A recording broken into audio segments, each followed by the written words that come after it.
आगरा में चाचा नाम का एक बूढ़ा आदमी एक रेडी पे देसी घी से टिक्की बनाकर बेचते रहता था। वो बहुत स्वादिष्ट होते थे, इसलिए लोग वहाँ पर उमड़ कर आते थे। चाचा उसके बनाने वाले टिक्की पे एक सीक्रेट मसाला छिड़कता था। वो मसाला पुश्तों से आ रहा एक रहस्य था। उसे रेडी पे मौजूद घी टिक्का पे छिड़ककर ग्राहकों को देता था। उस मसाले के वजह से ही उसे उतना स्वाद मिलता था। उनके घर में एक छोटे बच्चे की तस्वीर होती थी। उसके सामने खड़े होकर चाचा और उसकी पत्नी हर दम दुखी होते रहते थे। चाचा, हमारा बेटा हेमंत बचपन में ही लापता हो गया। एक लौता बेटा था, अब कहाँ पर है, क्या कर रहा है पता नहीं। अगर वो होता तो कितना अच्छा होता था। अब मेरे बाद उस मसाले का राज और किसको बताऊं? कहता तो पत्नी, वो जहाँ कहीं भी हो जिंदा रहे कहकर, खुशी से रहे कहकर प्रार्थना करेंगे जी। मुझे उस भगवान पे भरोसा है, किसी न किसी दिन हमारा बेटा जरूर लौट आएगा कहकर बोलती। एक बार एक युवक रेढ़ी के पास आकर, पिताजी, मैं हूँ बचपन में खो गया हेमंत, आपका बेटा, कहकर उसके पैर पकड़ा। चाचा खुशी से बेटे को ऊपर उठाकर, बेटा, ये सपना है या सच? तुम इतने दिन कहाँ पर थे? क्या हो गए बेटा? कहकर पूछा। हेमंत तब, पिताजी, उस दिन मैं मेले में भटककर किसी और के साथ चला गया। वो लोग मुझे मुंबई को ले जाकर वही पाल पोस कर बड़ा किए। वो लोग मैं उन्हें मिला हूँ कहकर नहीं बताए। पहले माँ मर गई, बाद में पिताजी मरते मरते वो राज मुझसे कह के मर गए। माँ कैसी है पिताजी? कहकर पूछा। घर में माँ बेटे को देखकर, बेटा, तुम्हें दे के बिना ही हम लोग मर जाएंगे कहकर हम सोच रहे थे, मगर वो भगवान बहुत दयालु है, इसलिए तुम्हें हमारे पास पहुँचाए, बोली। हेमंत तब, अब से कभी भी आप लोगों को मैं छोड़कर नहीं जाऊंगा माँ। पिताजी के पास काम सीखकर उनका हाथ बटाऊंगा। पिताजी, मुझे उस मसाले का राज बताओ ना, कहा। चाचा तब, ठीक है बेटा, पहले तुम घी टिक्की कैसे बनाते हैं सीखो, बाद में तुम्हें उस मसाले को कैसे बनाते हैं मैं सिखाऊंगा, कहा। ऐसे हेमंत चाचा के पास घी टिक्की बनाने का तरीका अच्छे से सीखने लगा। एक बार चाचा उसे एक पेपर देकर, बेटा हेमंत, इस पेपर में उस मसाले को कैसे बनाते हैं वो सब लिखकर दे रहा हूँ, इसे देखकर तुम खुद मसाला बना सकते हो, कहकर उसे पेपर दिया। हेमंत उसे लेकर कहकर हंसने लगा। माँ आश्चर्य में पड़कर, क्या हुआ बेटा, ऐसे क्यों हंस रहे हो? कहकर पूछी। वो तब, कौन है तेरा बेटा? मैं तुम्हारा बेटा नहीं हूँ। उस मसाले का राज जानने के लिए वैसे नाटक किया था। अब से मुझे तुम लोगों की कोई जरूरत नहीं है। मेरे जाल में अच्छे से फंस गए ना, कहकर वहाँ से चला गया। वो एक दुकान में उस चिट्ठी में लिखे सारे सामग्री खरीदा।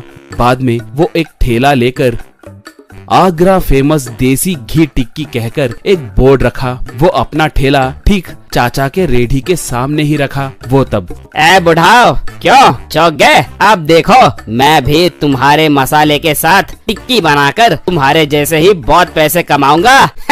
कहा। वहाँ आए ग्राहकों को घी टिक्की बनाकर वो मसाला छिड़क कर देने लगा। उसे खाकर लोग थूकने लगे। एक, चीची, कौन है रे तू?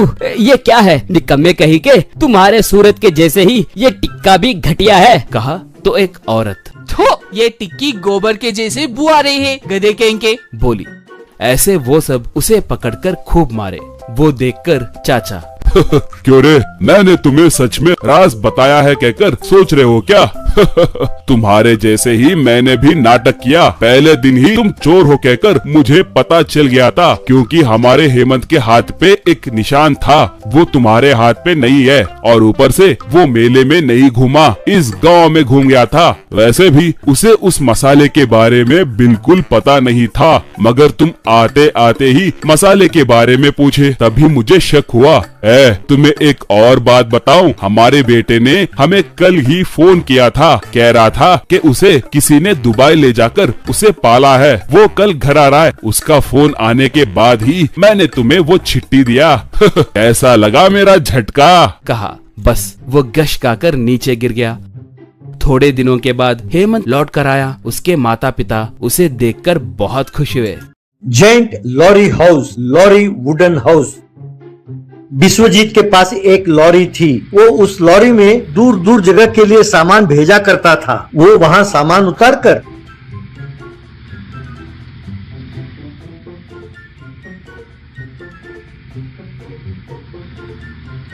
अपने बच्चों के पास गया। आप सोच रहे होंगे ये क्या, सामान उतारकर अपने घर गया कहने के बजाय अपने बच्चों के पास गया, ऐसा क्यों कह रहा हूँ? आपने सही सुना, उसके 3 घर थे। तीनों घर पास पास ही थे क्योंकि उसकी 3 पत्नियां थीं और तीनों झोपड़ियां पास पास ही थीं। उसकी तीनों पत्नियां उसके आने का अपने हाथ में झाड़ू लेकर इंतजार कर रही थीं। उसके आते ही वे तीनों मिलकर उसे खूब झाड़ू से मारती थीं। तब विश्वजीत, हाय रे, अरे मार क्यों रहे हो? अरे कुछ कह के तो मारो, क्यों मार रहे हो? तब कम से कम ये तो पता चलेगा कि मार क्यों खा रहा हूँ। तब पहली पत्नी, अरे इन दोनों में से कोई ना कोई तुम्हें मारेगा तो मैं क्यों चुप बैठूं? तो मैंने सोचा पहले मैं ही मार दूं। तब दूसरी पत्नी, हाँ, अरे मेरे हाथों से मौका जाए और ये दोनों तुम्हें मारे, मैं ऐसा नहीं होने दूंगी, इसलिए मार रही हूँ कहकर उसने 4 बार मारा। तब तीसरी पत्नी, हाँ, अरे तुम्हें मारने के लिए कोई वजह की जरूरत है, तुम्हें कारण नहीं बताएंगे कहकर मारने लगी। तब विश्वजीत, अरे बंद करो, रोको। तुम तीनों से शादी करके मैंने अपनी जिंदगी में सबसे बड़ी गलती की है। तुम तीनों बहनों से शादी करके मैंने अपनी जिंदगी को नर्क बना दिया। तब पहली पत्नी, अरे तुम्हें किस बात की कमी है? हाँ, एक तो तुमने हम तीनों से शादी की, इसीलिए तुम्हारी किस्मत जागी और तुम एक लॉरी के मालिक बन गए हो। उससे पहले तुम सिर्फ एक लॉरी के ड्राइवर थे, भूल गए? तब विश्वजीत, ये सब तुम्हारी गलती है। जब डॉक्टरों ने कहा कि तुम्हारा बच्चा नहीं होगा तो मेरे बहुत मना करने पर भी तुमने अपनी छोटी बहन से मेरी शादी करा दी। और वो कमीना डॉक्टर किसी और का रिपोर्ट देखकर गलती से ये कह बैठा कि तुम्हारी छोटी बहन को कैंसर हो गया है। बस तो इस रानी ने क्या किया, यह सोचकर कि वो मरने वाली है, अपनी छोटी बहन से मेरी शादी करा दी। पर ये सब करके क्या फायदा, बच्चे तो हुए नहीं। लगता है तुम्हारे फैमिली में ही कोई खराबी है। बस उन तीनों को फिर से गुस्सा आया और तीनों ने मिलकर फिर उसे खूब मारा। अरे तुम तीनों का बेड़ा गर्क हो, अरे मारना बंद करो। आपस में तो तुम तीनों लड़ते नहीं, पर तुम तीनों मिलकर एक साथ मुझे मारते हो, ये तो सरासर अन्याय है कहकर चिल्लाने लगा।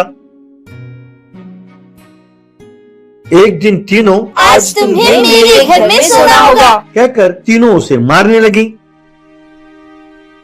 फिर एक दिन वो तीनों के लिए कोई गिफ्ट लेकर गया। बस वो ये कहकर कि मेरे गिफ्ट से उसका गिफ्ट बहुत बढ़िया है, तीनों मारने लगी।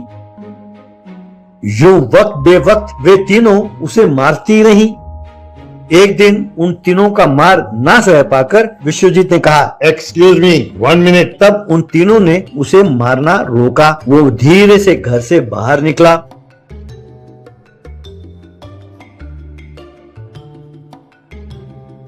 वे तीनों समझ नहीं पाई कि हो क्या रहा है और उसे देखती रहीं। विश्वजीत सीधा एक साधु के आश्रम में गया। वहां उसने एक साधु को अपनी दुख भरी कहानी सुनाई। तब वो साधु आराम से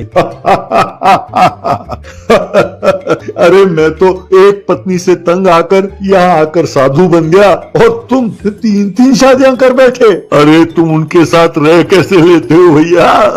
तुम्हें तो अजायब घर में रखना पड़ेगा और लोगों को दिखाना होगा कि ये नायाब चीज देखो। यहाँ आश्रम में तो 2 साल के लिए सारे सीट बुक हो गए हैं। यहाँ का बहुत डिमांड है। मंत्री जी की सिफारिश भी काम नहीं आती। वहाँ अंदर दफ्तर में जाओ, फॉर्म भरो और 2 साल बाद आना। तब विश्वजीत, महाराज मैं आपके पैर पड़ता हूँ, मुझे निराश ना करो। अगर आपने मना कर दिया तो मैं यही बिना पानी वाले कुएं में कूदकर अपनी जान दे दूंगा कहकर साधु के पैर पकड़े। तब साधु, उठो बेटा उठो, ऐसा ना करो। मैं तुम्हें एक आइडिया देता हूँ, अगर वो काम ना आए तब आश्रम में आके भर्ती हो जाना।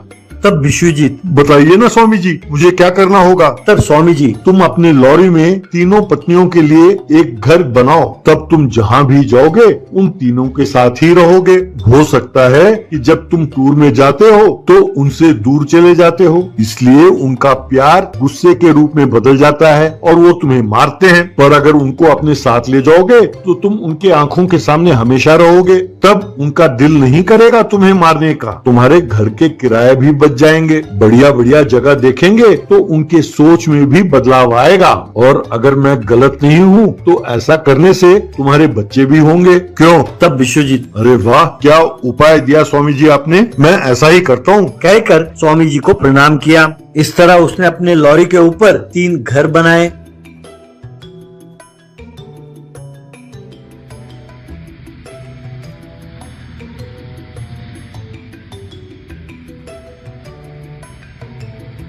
और लॉरी में लोड लेकर उन तीनों पत्नियों के साथ वो जगह जगह घूमने लगा।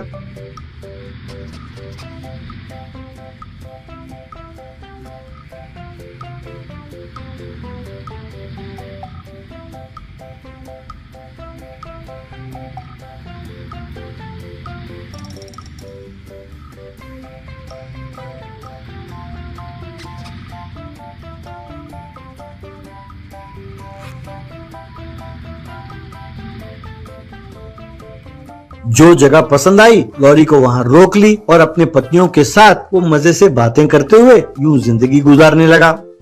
धीरे धीरे उनमें बदलाव आया। वे तीनों बड़े प्यार से विश्वजीत का ख्याल रखने लगे। 1 साल बीतते बीतते तीनों गर्भवती हुई और तीनों ने विश्वजीत के हाथ में 3 बच्चे रखे। उन तीनों बच्चों को देखकर विश्वजीत बहुत खुश हुआ।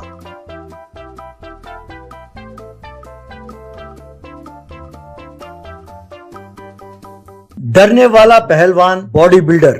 उस गांव में ऐसा कोई नहीं था जो शेर सिंह पहलवान को ना जानता हो। वो उस गांव में और आसपास के गांवों में जहां कहीं भी दंगल होता, बड़े बड़े पहलवानों के साथ दंगल करके वो इनाम जीतता था।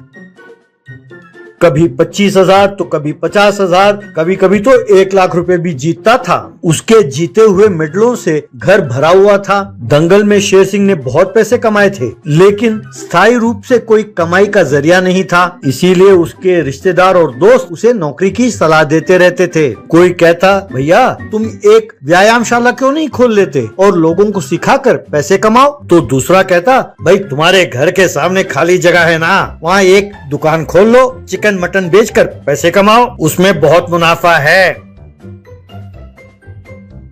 शेर सिंह ने दुकान खोला, लेकिन सब्जियों का, और वो सब्जियां बेचते हुए वहीं दुकान पर बैठा रहता था, क्योंकि वो नॉनवेज नहीं खाता था। जब उसकी नई नई शादी हुई तब उसकी पत्नी शालिनी ने उससे कहा, मानती हूँ आप नॉनवेज नहीं खाते, शुद्ध शाकाहारी हो, लेकिन मटन और चिकन बेच तो सकते हो ना। तब शेर सिंह, जब मैं छोटा था एक भेड़ मेरे पीछे पड़ गया था और उसने मुझे जोर से सींग मारा।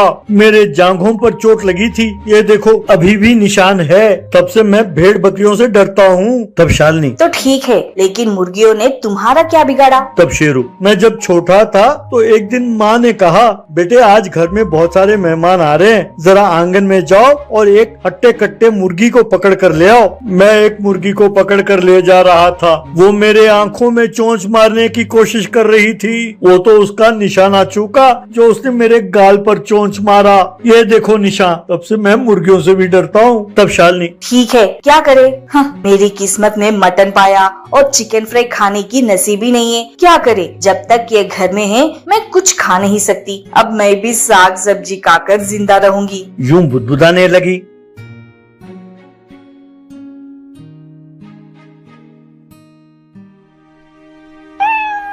पर शालिनी को तब नहीं पता था कि उसका हट्टा कट्टा डोले वाला पति एकदम डरपोक है।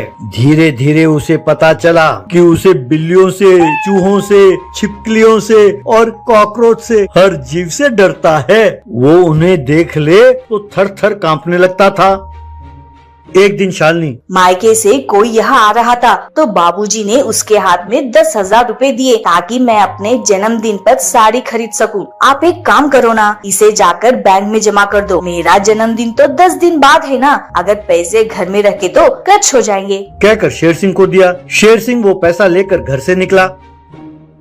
कुछ देर बाद जब शेर सिंह घर लौटा तो उसका सारा बदन मारों से काला पड़ गया था। उसके कपड़े फटे हुए थे। अरे शालिनी सुनो, मुझे जरा सेक लगाना होगा, गर्म पानी और एक तौलिया तो लेके आना। शालिनी कहने लगी, ये क्या, तुम्हें इतना मार लगा, कैसे? तब शेर सिंह, मैं बैंक जा रहा था, एक आदमी आया और मेरा पॉकेट मारकर पैसे लेकर भागने लगा। तब मैंने उसका गिरेबान पकड़ा और उसे रोका और कहा मेरे पैसे लौटा दो, पर उसने पैसे नहीं दिए। उसने अपना मुट्ठी बंद किया और मुझे मुक्का मारने लगा। जब जब मैं उससे कहता मेरे पैसे दो, वो मुझे मारता। यूं 15 मिनट वो मुझे मारता रहा। फिर थक कर उसने मुझे पैसे दिए और बिना पीछे मुड़े चला गया। आखिरकार मैंने 10,000 रुपए बैंक में जमा कर दिए। शालिनी परेशान होकर, ये क्या, पैसे उसने चुराए, बजाय इसके लिए तुम उसे मारते, उल्टा वो तुम्हें मारता रहा। ये क्या बात बनी? भाई आप पहलवान हो। शेर सिंह,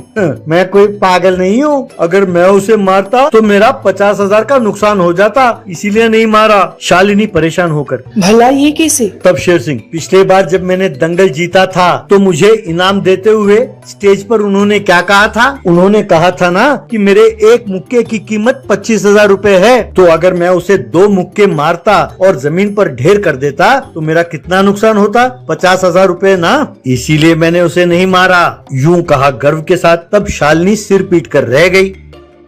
कुछ दिनों बाद होली की त्योहार आई। लोग सड़कों पर जाने अनजाने सब लोगों को रंग रहे थे और उन पर पिचकारी मार रहे थे। शालिनी दुकान में बैठे शेरू पर पिचकारी मार रही थी। शेर सिंह भी शालिनी पर पिचकारी मार रहा था। तब एक आदमी अपने बाइक में पूरे गांव का चक्कर लगाते हुए आने जाने वाले सब लोगों पर रंग डाल रहा था। लोग भी उस पर रंग डाल रहे थे। तभी अचानक उसने एक लड़की के कमर पर हाथ डाला और उसे उठाकर अपने बाइक में बिठाकर ले जाने लगा। वो लड़की छटपटाते हुए जोर जोर से चिल्ला रही थी। वहाँ लोगों में हाहाकार मच गया। उसे देखकर शालिनी, अरे ये बेचारी तो हमारे सामने घर वाली शर्मिली है।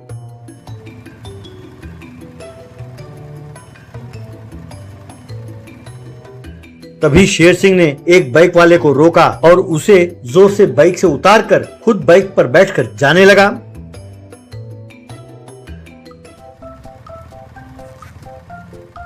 कुछ देर बाद सब गांव वाले उस गली के नुक्कड़ की ओर देख रहे थे। तभी शेर सिंह बड़े बड़े कदम लेते हुए आ रहा था। उसके साथ शर्मिला थी। जो व्यक्ति शर्मिला को उठाकर ले गया वो शेर सिंह के कंधों पर कराहते हुए पड़ा था। नजदीक आने के बाद शेर सिंह ने उस व्यक्ति को अपने कंधों से जमीन पर पटका। वो व्यक्ति हाय रे कहकर चिल्लाने लगा। सब लोगों ने शेर सिंह की प्रशंसा की। उसके गले में फूलों का हार डाला और नारे लगाने लगे, शेर सिंह की जय, hip hip hurray Sher Singh की जय। तब शालिनी गर्व के साथ, मेरा पति सोना है सोना। ठीक है, बिल्ली चूहों से डरता है लेकिन इंसानों से नहीं। वो मेरा हीरो है हीरो। यूं सोचने लगी।